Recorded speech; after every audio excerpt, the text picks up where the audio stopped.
Five Nights at Freddy's series is full of secrets and moments that hardly anyone has seen, and some are even so rare that nobody have seen them. But which ones are the most shocking and will blow your mind? That's what I set out to answer today. Greetings gamers and welcome back to Top 10 Gaming. I'm your host Connor Monroe and my dog is peeing on my leg. What the hell, dude? The FNAF series is astounding, and with such rich storytelling, is filled to the brim with moments that not everyone has seen. But which ones will shock you? That's what we're exploring with today's list of the top 10 rarest FNAF moments. Hit like and subscribe if you love FNAF so we can roll the intro.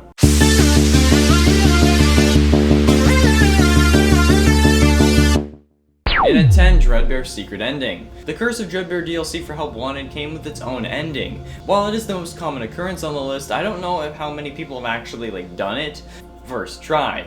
I did. Yeah, that's right, that's the only thing I can gloat about it when it comes to this series. Because other than that, I'm terrible at this game. But in the Corn Maze minigame, if you can manage to get all 4 keys, a final one will spawn. The game will ring a bell so that you know what direction the key is in, and then you gotta go find it. If you find it, make it back to the middle before Foxy catches you. After you get the key, you can't hide anymore, so it's kind of annoying. But manage to get away and you will walk into a cellar filled with broken things from the barn that you go to after you win. Note that this isn't actually the barn, since it's a smaller place and, not a barn. Your character starts panting because you've been chased by a demon fox for 20 minutes, but there is a way to stop it. If you head up to the table in front of you and pick up the bunny mask and you put it on. It'll calm the player down or at least slow your breathing and serves as an ending to the DLC. Most people who want to see this will make it happen, but I did it first try. Even MatPat didn't do that, so And at 9, getting a theory right. Now at least this was right when we first started making theories. However, after MatPat got FNAF 2 mostly right, we all felt encouraged to keep pursuing the golden fleece of Freddy Fazbear. Well, actually getting a theory 100% right is fairly rare in the FNAF world, especially when you remember Scott is one of the biggest internet trolls known to man. So if a theory is incredibly popular and can fix a whole bunch of problems with the timeline, he can just rewrite the series so that moment you're talking about never happened. Yeah, he's probably that kind of person. I don't know, none of my theories have been popular enough to notice. I'm not the theorist about games. I'm not the game theorist, MatPat, who has probably been trolled by Scott the most. Notice me, senpai. Was I talking about MatPat or Scott? Yes. And at 8, beating 50-20 mode. If you are unaware, 50-20 mode is basically the main game of Ultimate Custom Night. It's the only thing that provides any sort of ending. 50 animatronics at max level and surviving until the end of the night, which is nearly impossible. Obviously, people have done it, but those people are better at the game than I am. So I know for a fact that not everyone will be able to do this without a lot of work and time. Even if I wanted to, I don't have time for that. I have a job, I have a girlfriend. I'm not hating on those people. I actually wish I was good at FNAF. I legit almost died first night because I ran out of power on this channel. You can actually go watch that video.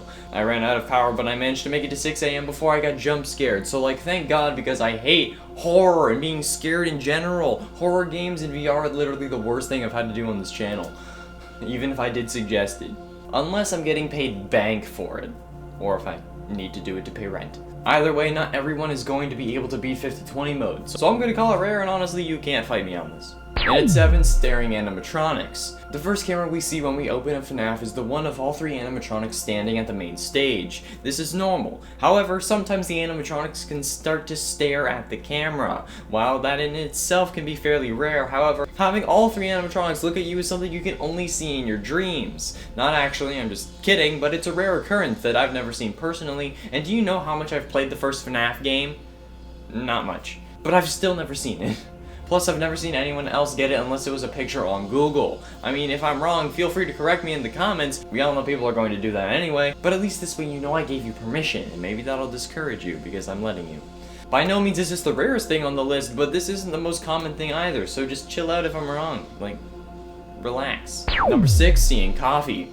FNAF VR is full of Easter eggs and references, both in the mini-games as well as the main game nights, since Help Wanted has FNAF 1-3 playable. The rarest one of these, however, comes in FNAF 3. I talked about this Easter egg in the top 10 secret FNAF animatronics video, and hardly anyone mentioned the fact that a sentient coffee machine is canon in the FNAF world. I read the comments. Well, if you reload any FNAF 3 night enough times, you'll be able to potentially see this coffee maker just sitting on your desk. He comes from one of Scott's other games that he ended up failing, called Desolate Hope, and Coffee is described as an autonomous service robot designed to tend to the needs of nearby humans. He won't do anything, he won't make coffee, but seeing it is very rare, and it hasn't happened to me or anyone else I've seen play the game unless they were intentionally looking for it. Still searching for that other Easter egg though. And at 5, it's me.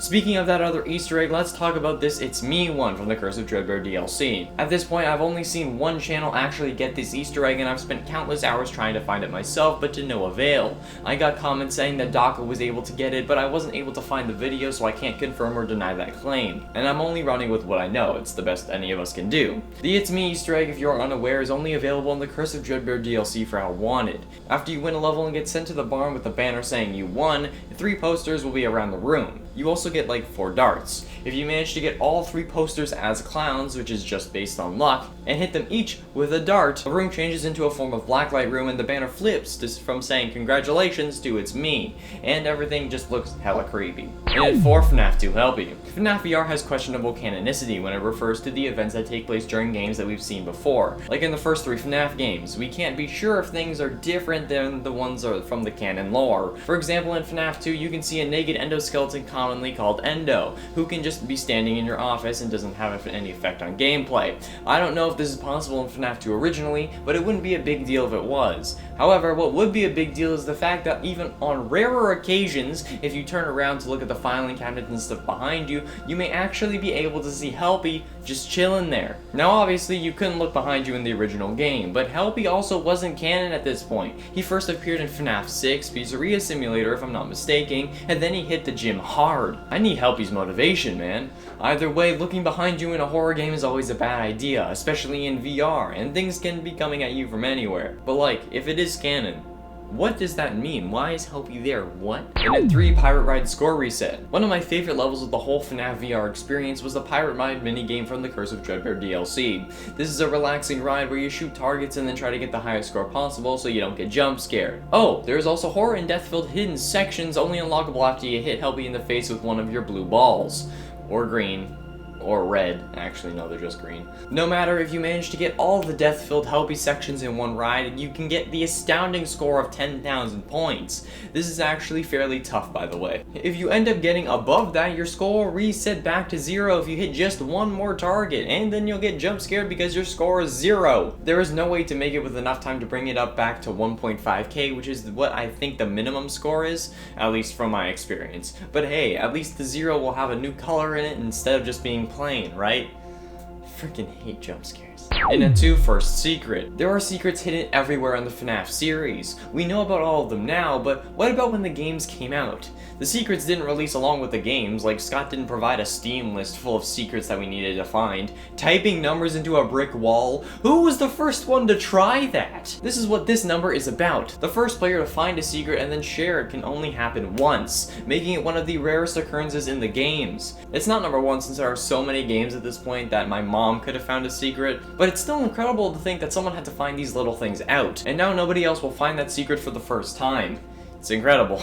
Finally, in at number 1, Glitch Night. There is one ultimate night you can have in the first FNAF game. However, it is nearly impossible to get all 3 glitches at once. In the FNAF glitches video, I mentioned that you could have a night full of jump scares and not die, since the game only registers you dying after the static. If you are able to prolong the jump scare by opening the camera as much as possible, you could in theory get through this whole night while being jump scared. This jump scare can also get cut off by losing your power, meaning that if you prolong a jump scare until you run out of power, you can get saved by Freddy as he prepares for his jump scare. Plus, that can actually get cut off by you making it to 6 AM because time keeps moving until the static. So in theory, you could get 2 jump scares in one night but still pass the night if you do everything perfectly. I don't know if this has happened, but if it has, I need a video, okay? Like pics or it didn't happen. Because it's so incredibly rare to have all the different things happen at once. And hell, maybe it's possible for a jump scare to switch when you bring up the camera, potentially getting you jump scared by 3 animatronics and still passing the night. Incredible. Like if you got jump scared by Chica, then you flip the camera, then it was Bonnie now all of a sudden, like whoa. There we have it, friends, the top 10 rarest FNAF moments. If you enjoyed, be sure you hit like and subscribe for daily gaming content, and ring that bell to join the clan and level up. Thank you all so much for watching. I have been and shall remain Connor Monroe, and I'll see you in another video.